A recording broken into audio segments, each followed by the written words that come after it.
We will not win a freaking Premier League if this guy is the captain. Alright, we will not win.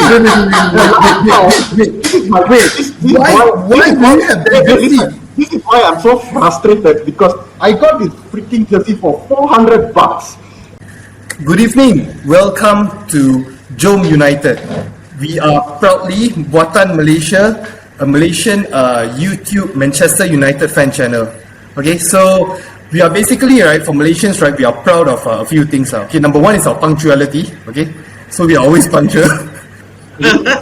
Number two, we are always proud of our political leaders. They provide us with a lot of entertainment and drama.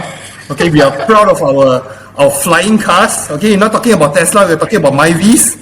Okay, and we are proud of the fact that the majority of Malaysians, we are all Manchester United fans. Okay?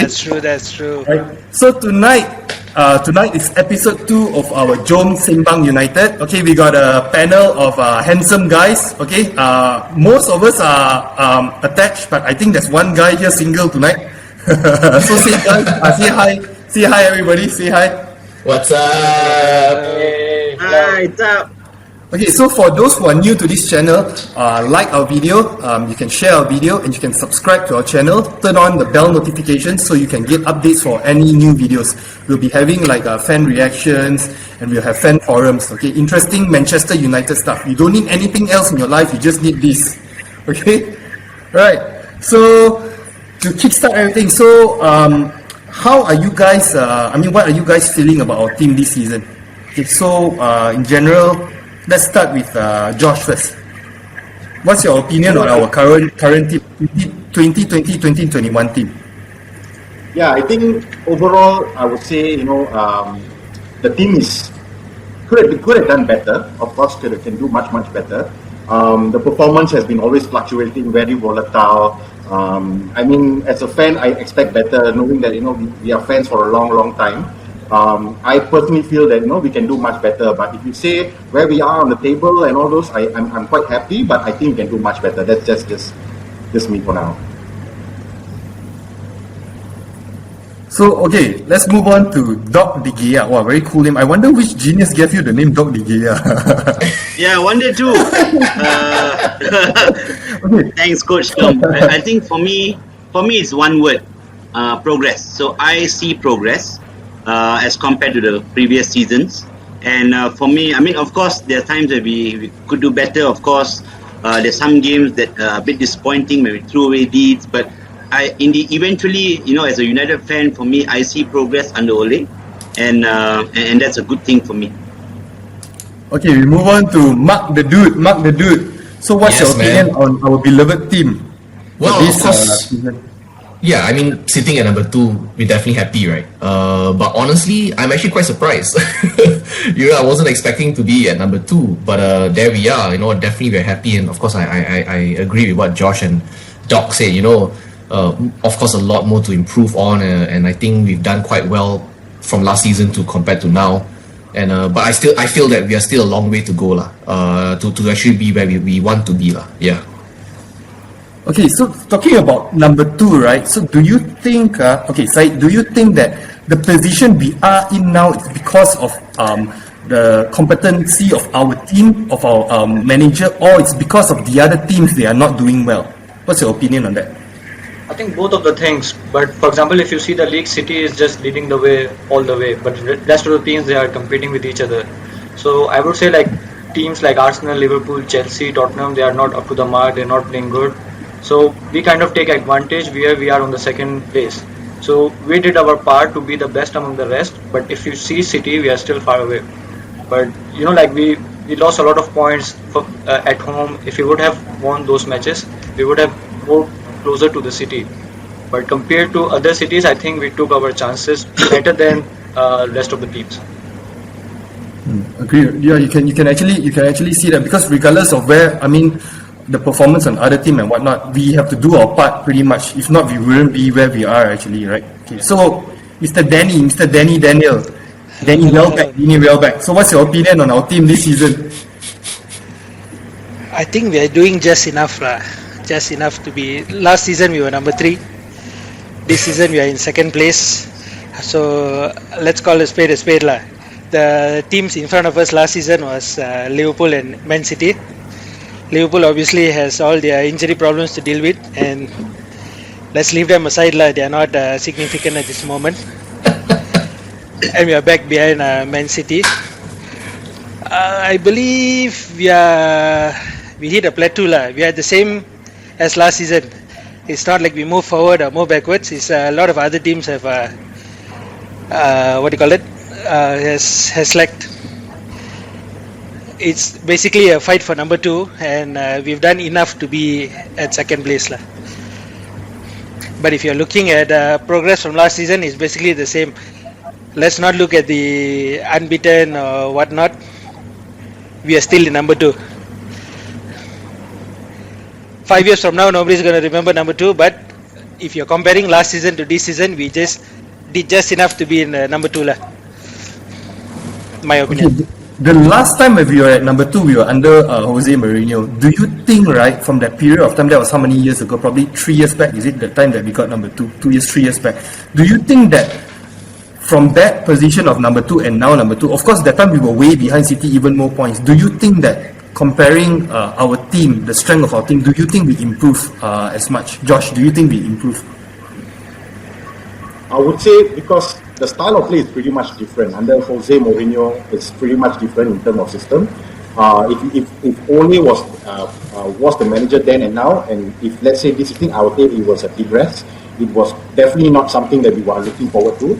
But if you say because of the change of managers, I would say definitely a progress in the sense that we still maintain such quality of players, but we haven't maximized or leveraged all our quality of players. So I would say it's a progress in a way because we changed the manager, because it's 2 different number 2s under 2 different systems, 2 different management. So I would say I'm happier in the sense that we sustain our top 4 or top 5 in that sense. But yeah, I would say we can do way better, because we have the players' potential. It's just that we just don't have that chemistry. We don't have that the jive between the players and managers in that sense. So yeah, I would say it's a small progress, but we can do way better from my point. Many fans, right? They talk about like now under Ole, right? We are playing the United way. Okay, we are getting back our DNA of the United. Okay, so in your opinion, guys, what is the Man United DNA? Okay, let's go with Doc. What is the ever so the holy grail of the Manchester United DNA? Maybe before I go into the Dom, maybe just add on to what was said previously. I think this season has been a weird season in a sense that coming after COVID and probably the lack of warm-up games, the lack of fans and things like that. So what it needed was actually somebody to grab the league by the scruff of the neck. I mean, if you look at City, they started badly as well. They were down in 5th and 6th somewhere at the beginning of the season. It needed somebody to really put a run of games together, a run of wins together, and they're the one who did it. Compared to Chelsea or Liverpool and even us. I think for us, the part where we did screw up was in January. We were top in January. I think a few results hurt us. The Everton draw, the West Brom draw, the Sheffield United loss. And that's the one that really hurt us just at the time when Man City put their run together. Right? So they really grabbed that chance and suddenly, they were like 14 points clear. So I think it's a bit of both, but also the season has been a funny one actually. So going to the United DNA, right? I think everybody's talking about this United DNA. All the fans talking about this United DNA. For me, we need to actually take a look at what United DNA actually is, right? So if you've been supporting United for some time, you'll know that it's always about attacking football based on a solid defense, a very a fast-breaking team moving forward with probably seamless transition from defense to attack. That is one. I think another important component of the youth is the promotion of youth from within, and even sometimes buying younger players to actually mold them in the United way of playing, which we've also done recently. And I think lastly and most importantly, right, is the sense of playing for this bet, right? We never know when to give in. There's always been the way, right? 90 plus 3 is my favorite line, and then we won it, right? And I think camping in the opposition half in the last 15 minutes, that has been the United way and the United DNA for me. So I think also we need to keep in mind when people say we are bringing, Ole has brought back the United DNA, is in comparison to the two previous managers that we had, LVG and Mourinho. They both great managers, of course. And when we hired Mourinho, we knew what we'd get, that kind of pragmatic football, defensively minded, but he would bring you trophies, and to be fair, he did, right? So yeah, I guess it's in reference to sometimes to what the previous managers did, and Ole has brought back a sense of attacking and adventurous cavalier kind of football. Okay.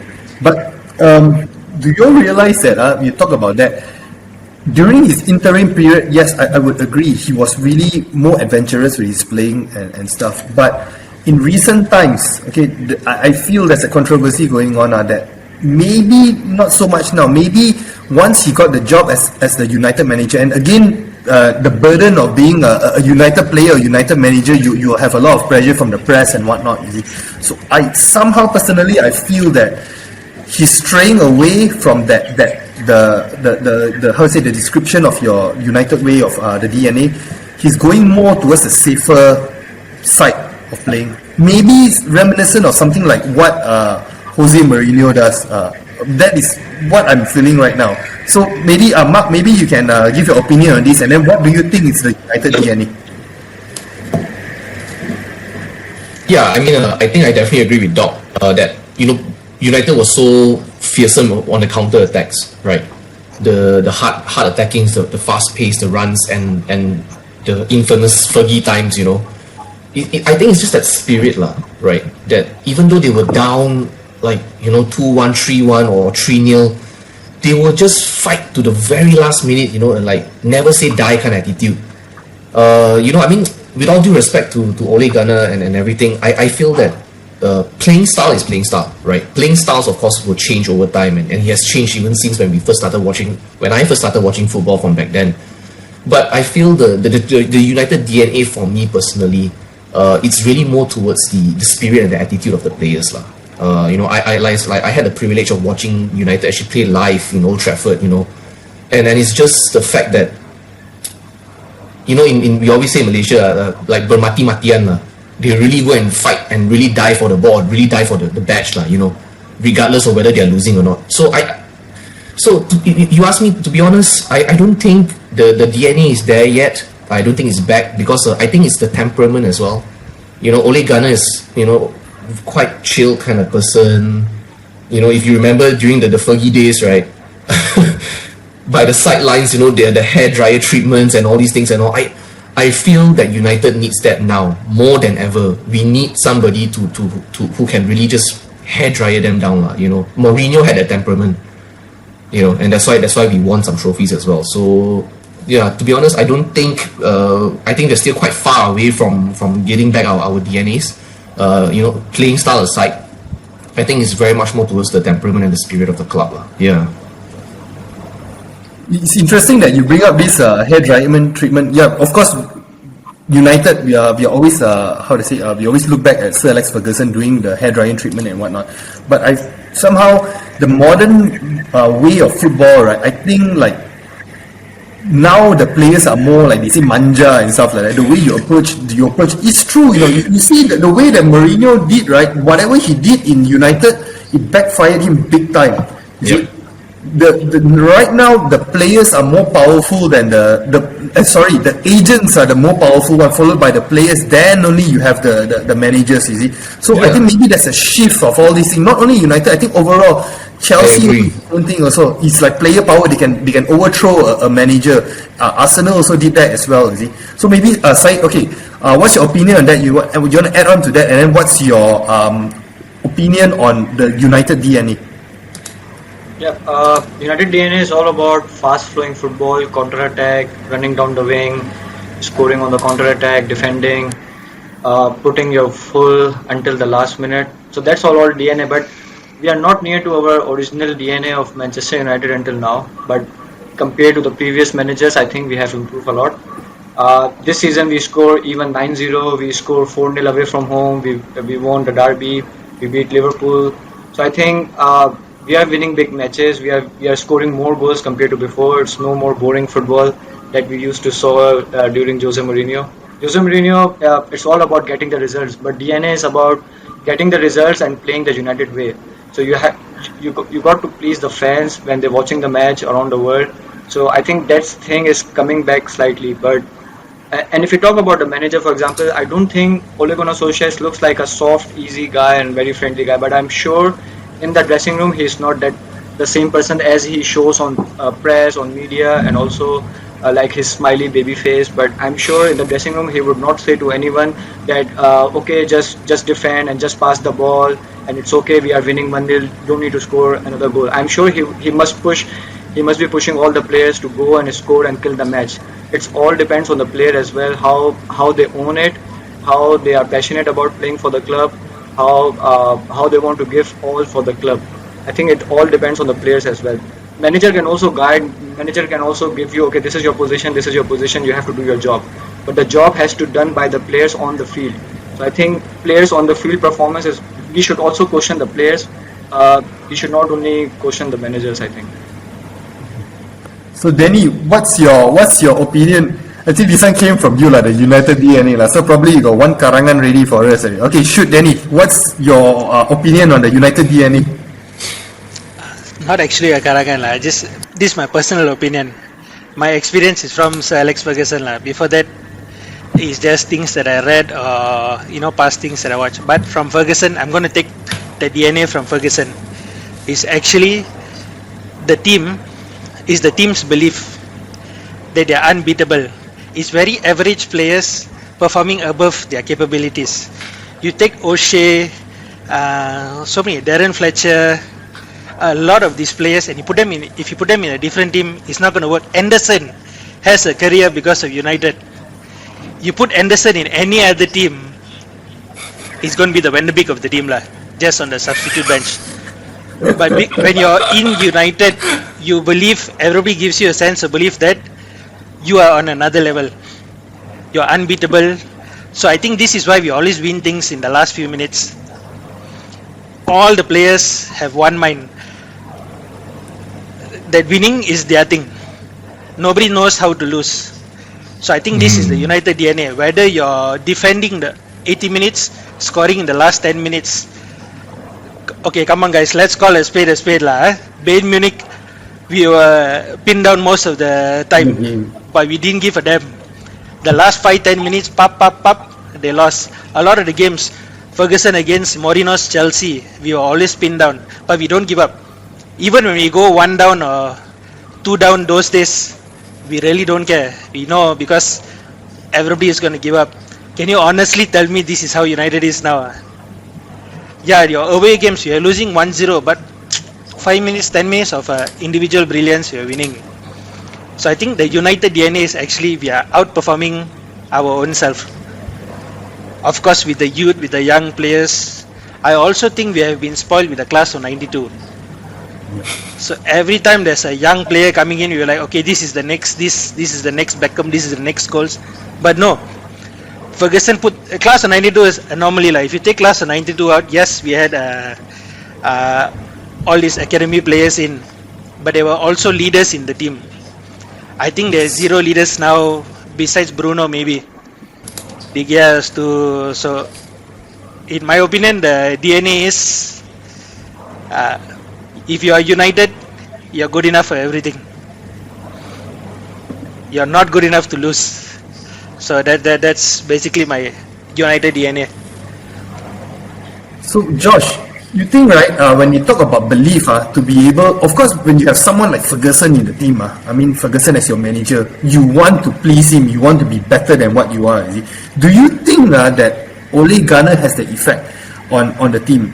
Maybe initially when it came in interim point, there's this because he scored the winning goal and then he's Ole Gunnar Solskjaer. Do you think that has an impact on the team when they were playing under him during the interim time versus now? And also on top of that, what do you think is the United DNA? I think I actually have every time argue with Danny and a lot of arguments, but I think he said it very well in terms of belief, right? And what you say about Ole Gunnar Solskjaer, right? Of course, as time passed by, things change. Like you said, agents take over, players take over, they're more powerful than managers. So how do we overcome that in line with our DNA? After what everyone has said, I think everyone covered actually literally the whole DNA points. But what is most important is the person on the pitch leading the team, which is the captain. We will not win a freaking Premier League if this guy is the captain. All right, we will not win. This is my way. This is why I'm so frustrated, because I got this freaking jersey for $400, and that person never did anything, and that was the last time I wore this shirt, So look at this point now. We had always very, very good influential captains. You see, you go back to the time comes, when we had Steve Bruce, Ballister, Roy Keane, Schmeichel, even Dennis Irwin. Everyone was so influential. But Maguire, my goodness, let me say this first in Jom United. It will never win when he is on the armband. Just put it here. Josh, can I ask you a question? Yes. Last season, did you have a problem with Maguire? Because he just signed. Of course, I knew he needed time. No. Last season, during the season, did you have a problem with Maguire? He bought the jersey lah, day. Exactly. Bro, $400. So after your investment of 400, only this season you're having a problem. So technically, United's 80 million investment, they also thought he was good for that one season. So what do you think went wrong with Maguire for this season? You see, so as a captain, right? He was in the Leicester squad, brilliant player, because he played very well alongside Morgan, right? Morgan was a leader, but when Maguire came into the United team, he thought that everyone was younger. He can promote the style of he can be, but he didn't. I don't think so. He has the DNA that we are talking about. He doesn't have that belief that he can do better himself. He does silly mistakes. He has to motivate players. You see, a captain doesn't mean you're the best player in the team.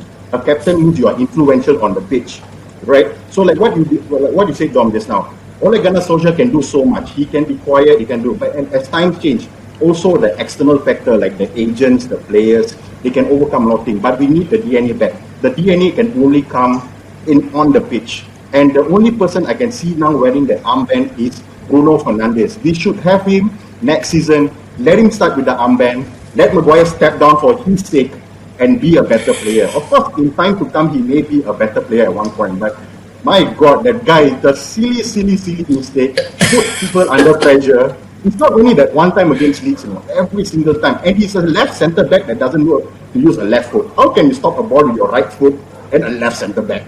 Come on, guys, it's so ridiculous. So this Can I ask you a question? Yeah. Can I ask you a question, Josh? Could it be he's played continuous football since last season until now without a break? Could that be a issue? Because last season he was decent. They kept many clean sheets. Actually, even this season now, like in the last month or so, we've kept quite a few clean sheets, right? So could that be one of the reasons? No, I think, like we are saying, the United DNA, you are supposed to be world class. World class, go in and out, 90 minutes, you play about yourself, belief comes into play.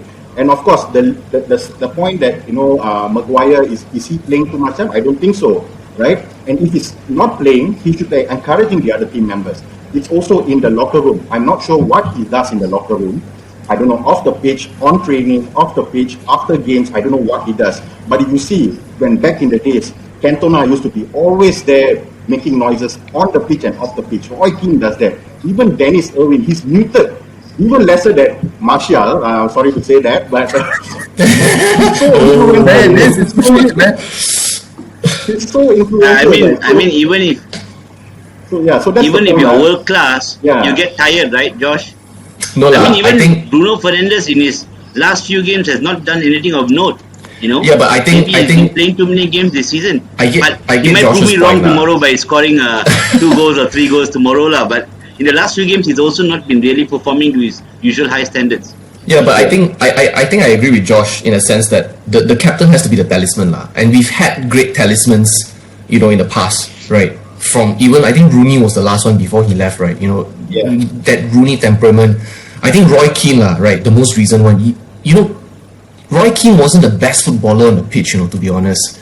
He made horrible tackles. He was never a great defender. I mean, there were much better defenders than him in the team, right?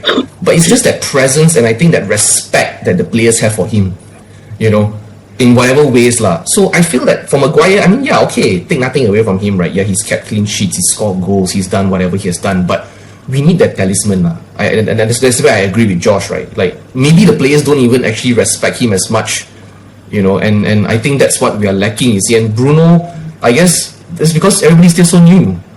He's so new to the team, right? And these other guys who have been there for long, they'll be like, hey, who's the new guy?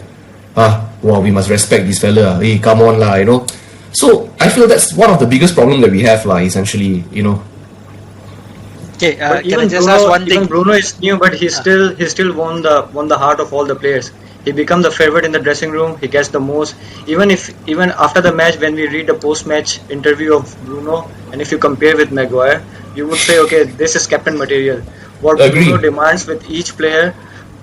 Even Ole said one time that Bruno is such a bad loser. When he loses a match, Yes. he's such a bad loser. But Maguire, you never sense or you never get those vibes from Maguire. Agree. But I would say Agree. he's a good player. He's a decent player. Although we bought for like 80 million pounds for him, which doesn't justify. But he's a decent player. He's a decent defender.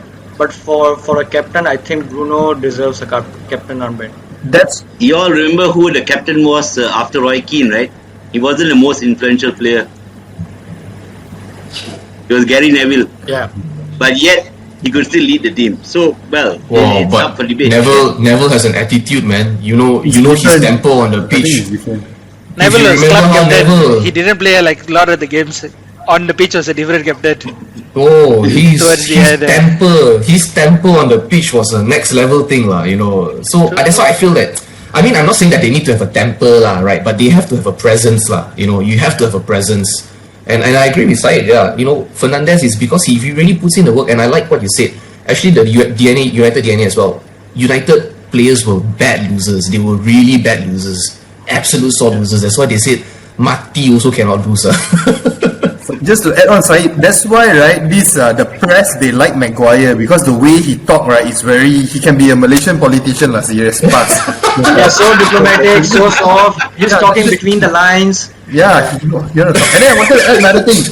Just now I got interrupted with Josh. Actually, initially I wanted to offer that, hey, I help you remove the name and stuff. Maybe put Martial number 9 or something.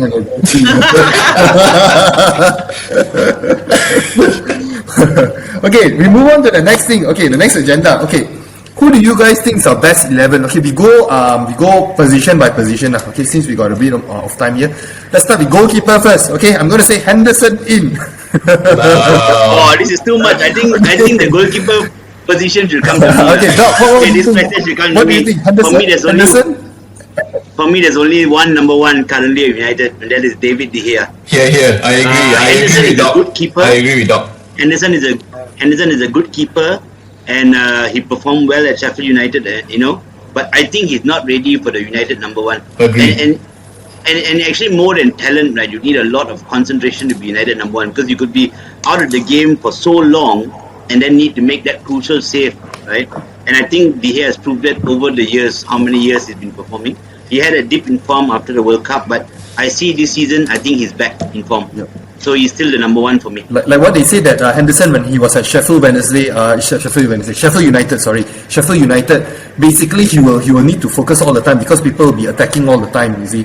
So like the last time they played AC Milan, that time the first leg, that time he missed out on the goal. So that one was like during the final minutes whereby the opponent attacked. So he lost his concentration there and stuff, you see. So that's why the thing happened. Okay, so maybe we'll agree that De Gea, actually to be honest I prefer De Gea, so I just wanted to ruffle some feathers a bit. But I remember that when it comes to the number 9 position. We work our way up. So we'll agree pretty much we'll say De Gea. Said, you think De Gea, right? George also probably De Gea. If not, Danny is going to kill you. Honestly, if you ask me honestly, who's the number one now, of course it's De Gea. But to start, right, I would seriously try new things because I think we are not working out with Maguire at the back, right? We need a new form of players, lah. You know, but Henderson has been. But you just said Maguire is not working out. Why you're blaming the goalkeeper? No, because Exactly. Why are you still holding on to the jersey, bro? Correct. Let go of the 400. Spend 400. It's charity. It's charity to Maguire already. So why I'm saying Henderson, because I think De Gea has done so much for United. I think he has already passed his pass in terms of, he has gone to his peak, went through with United. He has his off days and his on days, right? And I think it's about time we make that bold call to give the Henderson the number 1 shirt. I'm not disagreeing with what Ole has selection, and the reason why I'm disagreeing with everyone else here is because of Henderson, is because I think he is a very mature player for his very age. And if he plays more games, give it a 10 game or 12 games, and then we talk about, okay, who's the number 1 again? I think we will go back to an argument saying that it will be a 50-50 battle. I know De Gea and Doc De Gea and Danny will still go through De Gea, but give him a run of 10 to 15 games, Henderson. He has proven pretty much well because he's commanding at the back. He's still commanding at the back. So I still feel that, the number 1 now should go to Henderson, because respectfully, De Gea has done so much for United, and I think we don't want him to go to enough, too much other pressure. So I personally would say, give it to Henderson.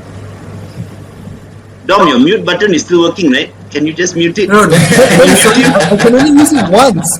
I'm saving it for later, is it? Save it for How about the the cancel button?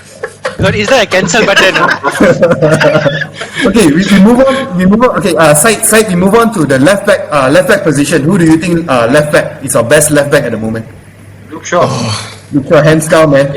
Yeah. Anyone want to add? Alex, I think What a comeback! performing. What a comeback from him! Like injury, Exactly. like went out from the England, come back in the England side. He's playing like the best of his age. What a comeback from the player!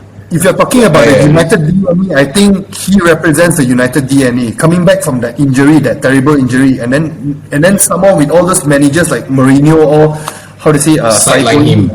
Yeah, exactly. No, Even Okay. like people I were think- making memes of him, like he's getting fat and Exactly. like he's drinking too much or whatever it is. But now what a And comeback from him! look at him, yeah, exactly. deserves Which he was, but he overcame that. He worked himself up, yeah. Yeah. Exactly. But Okay, we Kevin move on Williams to also was pretty good lah. yeah. Okay, we move on to the next position because clear cut left wing it's left back it's Luke Shaw. So let's move to right back. Right back, Aaron Wan-Bissaka. Probably it's unanimous lah. There's no one else to take that position. No one else, And then we're talking about Dalot, but Dalot also is not around this season, so it's clear cut. No one is gonna. Brandon Williams probably not lah. Brandon Williams is still young. So okay, we go to the interesting one.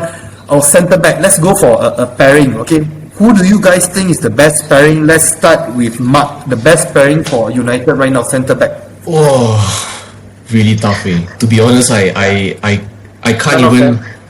Yeah, honestly. I mean, I think at one point it was Pogba and McTominay, right? They tried that combination as well at one point. Centre back, defense, centre back. No, centre back. Sorry. Yeah. Oh, wow. Sorry, man. Centre back. I can't even. Maguire, maybe a combination of maybe. Who just went up? Oh. Did you all really remove? Yes. Yeah, that's what we told him up because he wanted. He has a Maguire jersey, dude. I think he did did that I don't himself know. out. I can't. He went to I burn can't even Maguire name. jersey. I can't even name a centre back, to be honest. All I know is our centre backs are not working, right? I think Maguire and Lindelof, they have been a hit and miss lah. It's a wall that has holes in it. If you remember the Ferdinand Vidic era, right? They were just like that solid wall right down the middle. Nobody can get through. Ours now is like you bayar tol pun itu palang buka you masuk saja lah. Maybe we check. Danny, what do you think? What's our most potent combination for our defense? It's not a popular opinion, but I'm going to say Maguire first, and maybe Bailey. I feel Maguire is not made for a 3-5-2 and not made for a 4-2-3-1. Doc, what do you think, Doc? What do you think will be our best current centre back pairing? I have to agree with Danny. I think the best defender, even though comes under a lot of stick, is still Maguire. Who to pair him with, right? I think if Bayi is fit, Bayi should be the one who pairs him. You know why? From what I've seen in most of the games, right, Bayi actually tends to cover him because of his speed and a lot of his last ditch tackling. The only grouse I have with Maguire actually is sometimes I feel he's a bit reactive, very slow in defending. If you compare him with Diaz, and Diaz, is very proactive. He goes in to get the ball and Maguire sometimes tends to leave it for the guy behind, and then somebody will come in and tap it in because Luke Shaw is a bit out. Things like that is the thing that actually gets to me. But otherwise, he's actually quite solid. I would like to see, and I don't know, maybe you can get the thoughts of the rest as well. Axel Twanzibi, when he played, he's actually looked quite good. I don't know what are the thoughts of the rest. He might be, to see whether he's okay, you can actually give him a run of games next to Maguire. I don't know. I think for the centre back position, we can pretty much agree that a combination other than Maguire and Lindelof, which always plays a lot. Probably Maguire needs someone with faster pace, like for example, Bayi, or maybe like you said, Twanzibi because Twanzibi actually played well during the PSG game. And then I wonder why after that Ole didn't play him. Maybe there was something behind the scenes that we don't know, you see. Okay, so we move on to the next one. Let's talk about midfield. Okay, we go for our three midfields lah. Okay, let's start with Syed. Who do you think is our best midfield combination right now? Definitely Bruno Fernandes as a cam, and I would put Pogba on the left side of the midfield, and then Bruno in the middle. On the right side, I would go for McTominay. McTominay over Fred. McTominay over Fred, yeah. Danny, what do you think about that midfield combination? First of all, no 2 DMs lah. Let's just get the 2 DMs out of the way. Yeah. I would have to agree. McTominay over Fred.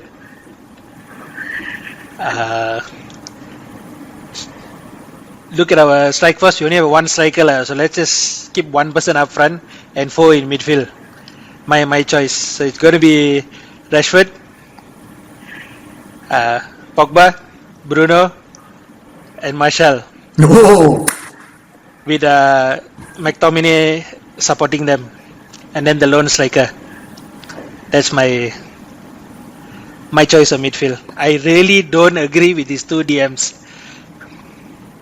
Okay, George, what's the best midfield combination that we have? I think the problem with the diamond is you can't use it in every game, because if you play a diamond, sometimes it becomes very narrow, and teams with wide wingers or wing backs will easily break through your diamond. I'm going to go with an unpopular decision here. It's going to be a 4-2-3-1, right?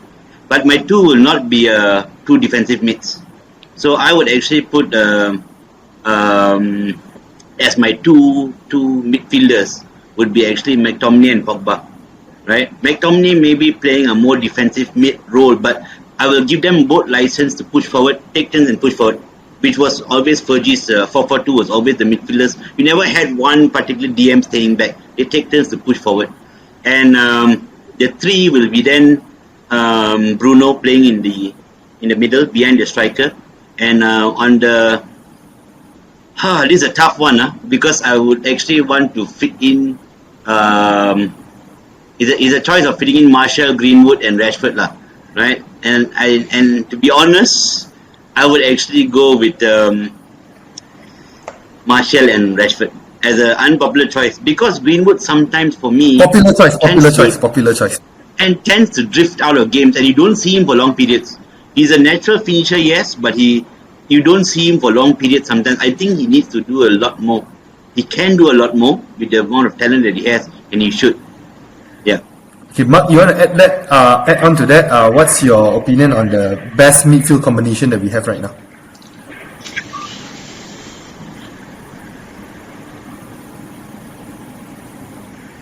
Mark, I think you're muted. I think you self-mute. I did not mute you. Sorry. No, I mean, I still for me it's like I really enjoyed the wing plays that United used to have last time. We had really great wingers last time, which I feel we are quite lacking now. I think the formations that I'm quite agreeable with Doc, but I actually like Greenwood because I feel like the times that he does play, I think he actually does make quite a lot of difference to the squad. Unpopular opinion to Dom, I would actually leave Martial on the bench lah, to be honest. Now I know why you pressed the mute button. You saw it coming. Yeah, but I agree with the Doc's formation actually. I think that way forward it will be quite good lah, essentially. But I feel that we definitely still need to bring in wingers lah, essentially, because I feel that we're really lacking on that end. And like you said, if we just keep on, because the center we are winning a lot of balls, but we're losing a lot of balls there as well. So, and if you remember back then with all the the Ronaldos and the Ryan Giggs and everything, and how we used to run down that channels on the left and the right, and how the wingers used to swap left and right as well. So, I mean I don't know, it's quite old school playing, but I feel that was really very much an essential United part of United DNA as well. So, okay. Based on just now, right, I think only Josh mentioned Van der Beek. I think Van der Beek right now, we don't know which position he actually will excel at. So, Syed, do you think Van der Beek, right, because there are fans that say that Van der Beek is bought to replace Paul Pogba, do you think he can take the role at number 6 to replace Paul Pogba? Yep.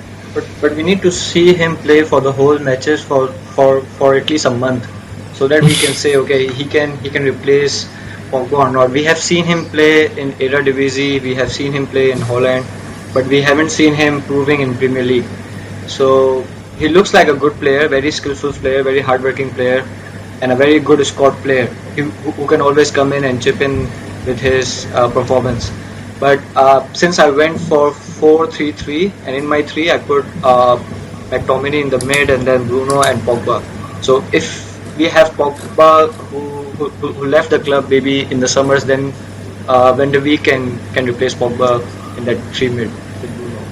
Because Bruno would be the more sparking player, who would go more forward, who would do the fancy things, who has a more freedom. McTominay would be the disciplined player, and the number 6 player with carry the whole passing would be taken care by Van der Beek. But we haven't seen enough of him in United. We have to see and then come to the point where we can say he can replace Pogba. But I think Pogba is much better than Van der Beek. Definitely, because he's proven anyway with his record at Juventus and whatnot. Okay, so maybe move on to the front 3. Okay, let's just go with Danny for this one. Okay, Danny, choose wisely your front 3. I'm going to go with an unpopular opinion. Mine is 4-5-1. We don't have enough strikers for front 3. I think Cavani is the only one to lead the front line. He makes his runs, he does the hold up, everything that works for United. It's just that he needs to stay fit. I don't think anybody else in United can do what Cavani is doing, whether Martial or Greenwood or Rashford. So the rest of them sit in midfield. Cavani is leading up front. For me personally, everybody know I'm Marcel FC president, right? But to be honest, I think he's more opens from the left. He attacks from the left, and then the problem with United, our wingers, right, don't really play like wingers. They play like strikers. They are trying to like attack, dribble in, and score. That is why Greenwood is not effective in the right. Okay, Martial on the left, he contributes to the team. That's for sure. I see him as a team player. He's not a selfish player. That's why maybe it doesn't make him a proper number 9. That's why. And then on the right, personally, I feel that Rashford belongs on the right. I mean, he's right-footed as well. So again, it depends. If you just say you want to play as a proper winger, you want to supply balls into the striker and whatnot. Rashford, I think he's more suitable on the right-hand side. Okay, and of course, number 9, I would say Cavani. Cavani, it's that kind of stuff you cannot teach, and it's instinct. The goals that he scored, those kind of goals is really instinct and stuff. But then again, like Danny mentioned, the problem with him is, I think so far he came to the club, he's already injured 3 times already, is he? So probably we will need to look into other players who has that kind of very clinical finishing and stuff, but they can maintain their level of fitness. So I think that's the issue that we have right now. Because we are running out of time. Okay, so let's move in to the next juicy topic. Ole Gunnar Solskjaer. They all say the pendidikan jasmani cikgu, right? So, what do you guys think? This is something that I wanted to ask you guys. Like earlier just now I brought up, do you think that right now, right, the way that he's playing now, he's playing more to defend his job. He don't want to lose his job. More like just playing for the sake of getting the draw, of getting the points only. So what do you think about that, Doc? I don't think so, personally. I think he probably stumbled onto the 4-2-3-1 with the two defensive mids after the early season blip, and it started working for him. Remember, this is a guy who has had fantastic wins against really big name managers. He's beaten Pep 4 times. He's beaten Tuchel. It's not something that, I mean, if he was not talented or or is tactically inept like people think he is, he won't be getting these wins. Especially not against Pep. Not many good managers even can't beat Pep, right? So there's he must be doing something right. I think he's going. We are not a finished article. We are still a few players short of the finished article. And I think if he gets the players that he wants and the ones he's looking for, we could actually be a bit successful under him. But I think still, whatever it is, this trophy, this team needs a trophy. He needs a trophy for him to kickstart his proper reign, if you want, or to make fans happy, to get everybody behind him. But you just say, right, you bring up this point that when they play against City and Pep like that, usually these kind of games, right, this kind of derby kind of games, right, you don't really have to like put too much effort into it, you know what I mean, as in like as a manager, because the players themselves will turn up, because they know the importance of games like that against Liverpool and stuff like that. It's a big game, you see. But if we want to be champions and whatnot, we want to be something like what Sir Alex Ferguson did last time, we need to turn up for every games, because his record with those teams that play a low block and stuff, he can't break them down. Danny, what do you think about his substitution? About this is like the timing of his substitution, the substitution that he makes. Okay, and then do you think that's the possibility that he got certain favorite players and that there are players that he don't trust? What's your opinion on that? First off, I'm not going to pretend like I know more than Ole. Just as a fan, I'm going to say what I think about Ole. I think he did a solid job up to now, but we need somebody else a bit more. Doc is saying he has a good record against Tuchel, against Big Sam won against Tuchel tonight. You're not going to say he's the next coach of England. All these things are not going to matter at the end of the year when there's zero. No trophies, nothing. You can say... So Big Sam was the coach of England. They're next lah. So I'm just saying, he's the y'all are upping. England manager with a 100% record. Let's do this. If this was any other coach other than a United ex-player, if this was Mourinho giving us the results, if this was some other, he would not be seeing this end of the season, the second half of this season. But at the moment, he's the best we got. There's nobody else left that we can replace with. There's doubts on all his calls. He's a learning coach, but United is not the place where you come to learn. Agreed. That's my opinion. You learn somewhere else and come here with your experience. I'm an Ole fan. I'm not saying he's a bad man. I'm not saying he's a bad coach, everything, but I'm just saying at the moment, look, Mourinho was really toxic. But you see, he was right. Pogba was causing the problems. The defense was out. Maybe the way he went about it was wrong. Okay, they got rid of him. We went on a run once interim Ole took over. Gave him a managerial post. We died the half of the season. Starting of the next season, we were doing really badly. Bruno came in. We went on a winning spree. Everything was very well. When we found out that rest of the teams found out that everything goes to Bruno, semi-finals were gone. End of the season. We are very lucky that a lot of teams self-destruct the end of last season. This season, as you said, is a special season. Everybody is here and there. Okay, we are doing not too bad. To be honest, if Liverpool didn't get all the injuries, do you think we'll still be above Liverpool? Yes. Yes, I think so too. No, really. That one I really think yes. To be honest, I don't think so. I think we are still far behind Liverpool and this Man City. Okay, Said, just one question I want to throw out to you. if Ole Gunnar did not score that final goal against Bayern Munich in the 99 Champions League final, right, do you think he would still be the manager today? I think he would be, because if you just remove one moment of his the moment because of that he becomes the famous of that goal. Even if you minus that moment, he has this thing in his that strategical thing in his mind where he wanted to become a manager. So I think even if he didn't score that goal in Nou Camp, he would have become a manager of any club. And then eventually he wanted to come because he loved the club so much. And then he was one of the disciplined student of Sir Alex Ferguson. He learned from him, so that's why he deserved the job, in my opinion. But we should not compare what he is doing and what Jose did to our team. I mean, we were playing with Fellaini, we were playing with Dalot, we were playing with Darmian, we were playing with Lukaku up front. So there was a lot of blunder which Jose did in our team. And Ole already improved a lot of things from the club. He already, selling all the dead wood. He's buying players which he really want to buy, and he's proving his, like season by season and game by game, he's proving that he deserves this job. But I'm not saying he's the best manager in the world right now. There are best manager in the world, but if you see the market, there ain't any manager who is available which United can get right now. So we should stick with what we have. And we should not compare what Jose did to our team, because that was so boring, that was so defensive, so negative football.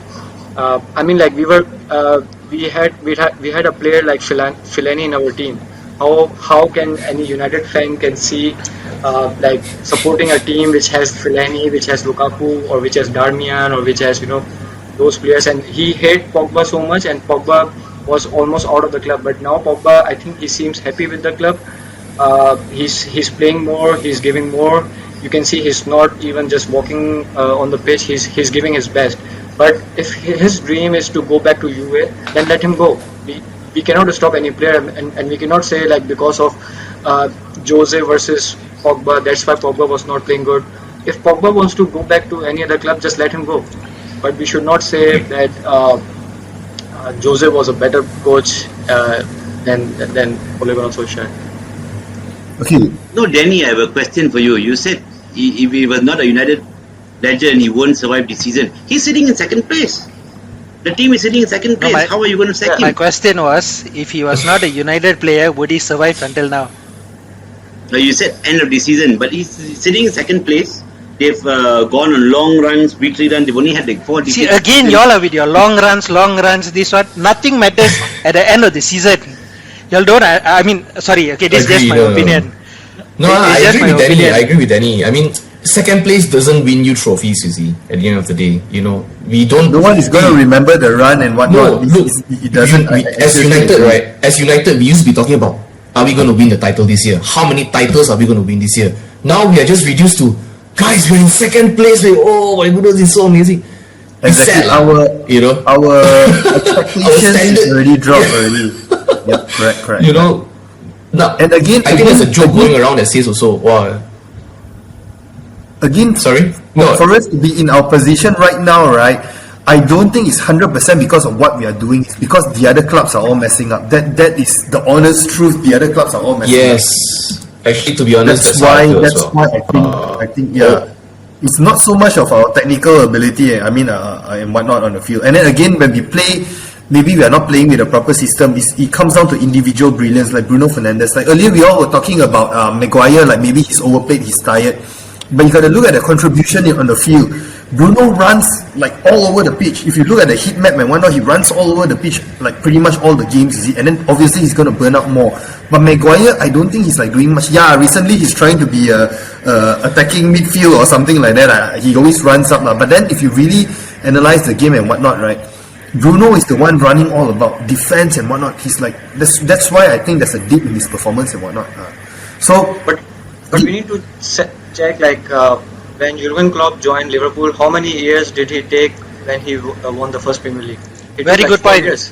When Jurgen Klopp joined Liverpool, did you know about his philosophy in the first season? We knew. Yeah, he was. Can you explain to me what is Ole's philosophy? Ole's philosophy, we are scoring more goals compared to last few managers. You can see Ole's philosophy of football, or Ole ball, as all the other people are talking. Jurgen Klopp had a plan. He switched the players until he got What he what he wanted. needed. But he took a But time. they, He took but they 5 played years the to same win. way. Ole suddenly switched in a semi-final to 3-5-2 or 3-6-1 or whatever without Yeah. playing a lone striker. Yeah. And Yeah. okay, again, I'm not saying Ole is bad. At the moment, I think he's the best we got. We can't shift to anybody else. But I'm just saying at crucial points, the lack of experience. Yeah, I It completely shows, agree. it shows. The lack of That's, experience shows. The substitutes he make, it's not.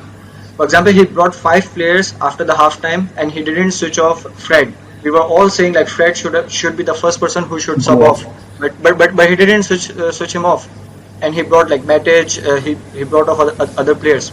So I know his decisions are not good, but I was saying we are progressing. We are second on the league, and even Jurgen Klopp, he got the most expensive defender. He also bought expensive players, and then the club gave him the time, and then he won the league and Champions League.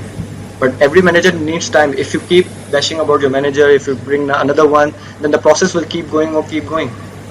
We should give time to our manager and back the team, and let's see. But okay, the then next summer we can honestly, get good players. honestly speaking, do you think that Ole is a champion winning manager, a title winning manager? Do you think that he has the capability to win titles? Simple as that, lah. Doesn't matter. Doesn't matter how many years you want to give him. Yeah. Then Number one, you need to have good players. You need to have good players to be a number one club in the country. So he needs time. He needs couple of summer windows where he can bring his own players, and then you can criticize him whether we are winning the league or not. fair enough, lah. You talk about. I heard.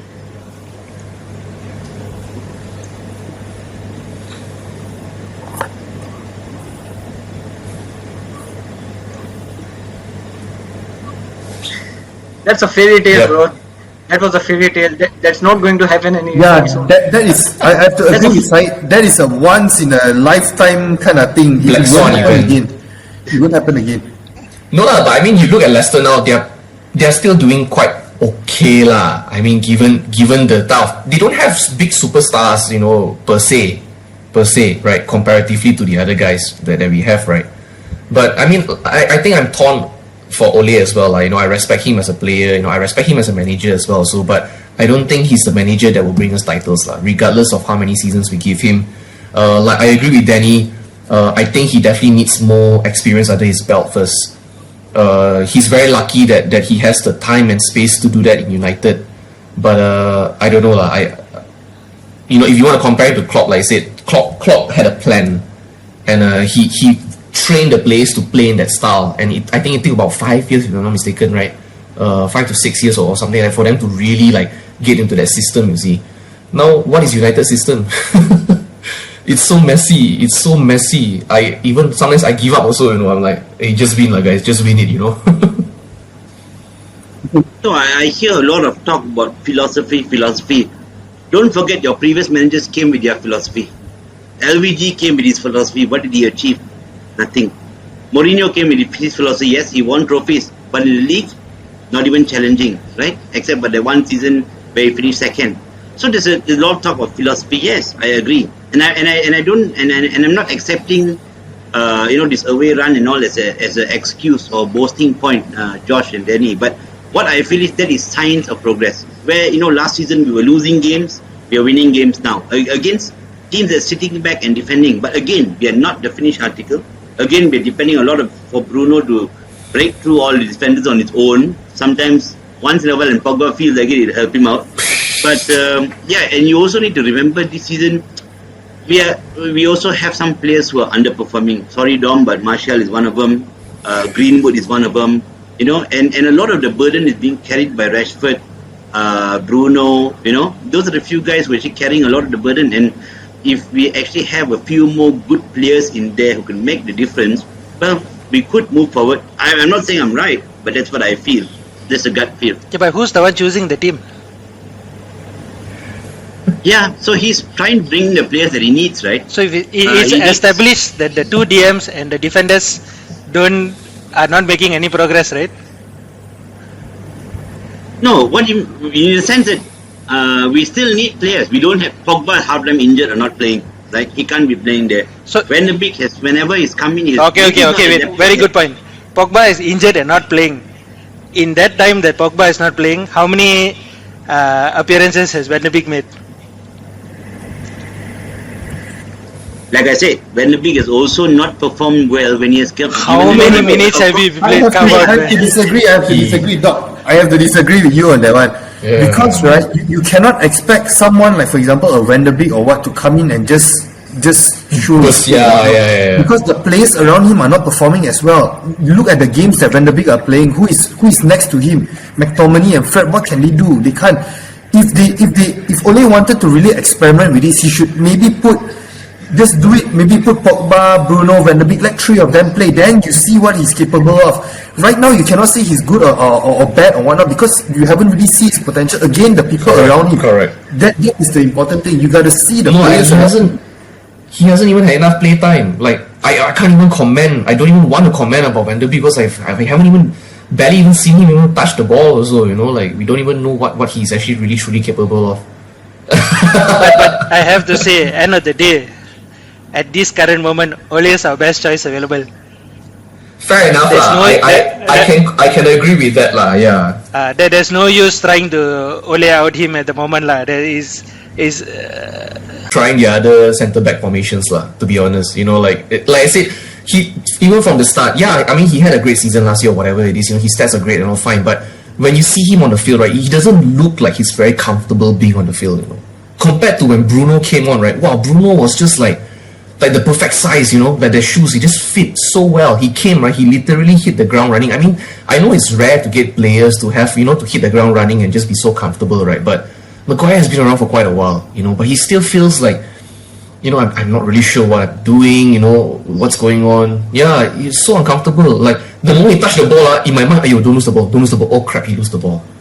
Maybe it's the pairing. I disagree with that, How can you even say that? What is Josh going to do in his jersey if you take him out of the game?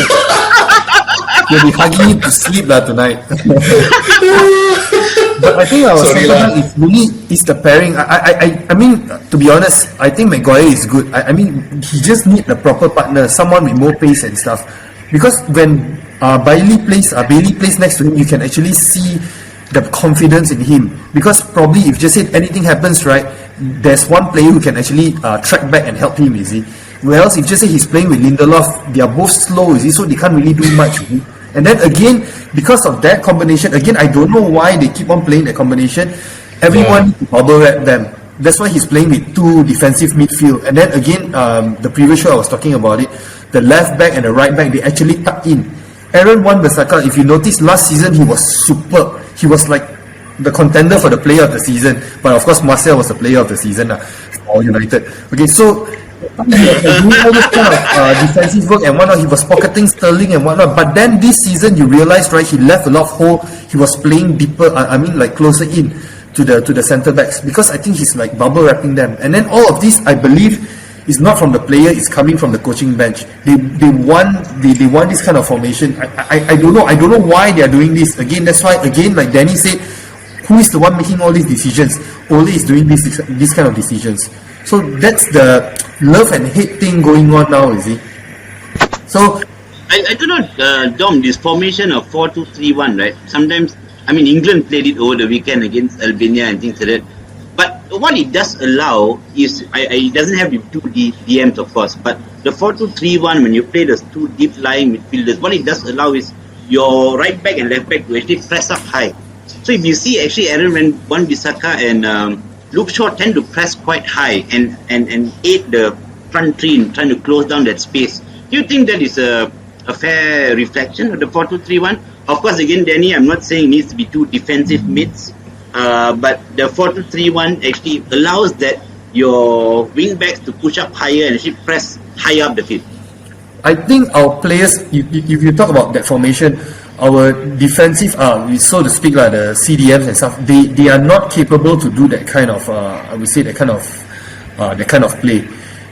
Example, now we are playing with McTominay and Fred, right? I think McTominay is confused with what he's supposed to do. If you actually watch the games that he played in that kind of position, right, he's like literally he's confused. He don't know what to do. Sometimes he will just be like bunny hopping back, like whether he should run back or should go forward and stuff like that.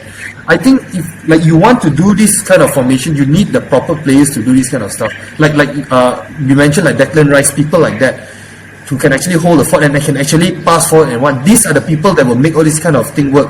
I think Declan Rice plays with Mason Mount, if I'm not mistaken, right, in that kind of position. So probably this will work. But with the players that we have, they are again only selection of players. He go for players that are passionate, passion merchants. They will run like forever. They will like Daniel James. They will just run and run and run. But then they don't have the IQ, the football IQ to do what they have to do. You see, that is why I feel we are lacking in that. You see, I don't know. That's my opinion. Yeah, but Dom, just to circle back to what you said just now, right? There seems to be a gap or disparity between what the coaching staff want and what the players are capable of, you see. You know, in that sense. And then like they still try to keep forcing the players to fit that certain mold, but like you say, like, you know, these guys don't play that style, you know. So it's either the coaching staff work on the strengths of these players instead. Like, I think we can all agree that all the players are not bad lah. They are not crap lah, right? They all are, you know, to a certain level, they are very capable. But it just seems that they're being told to do things that they're not very comfortable with, or, you know, they are just not really capitalizing on their strengths, you see. So then, do you then blame the players or do you then blame the coaching staff? We are at the end of our show because we exceed our time already. So it's nice to have you guys on, and then we'll look forward to the next episode, alright? So guys, so for those who are new to the channel, again, like and subscribe, and then share the videos, and then stay tuned for more content. Okay guys, good night guys. Good night. Good night.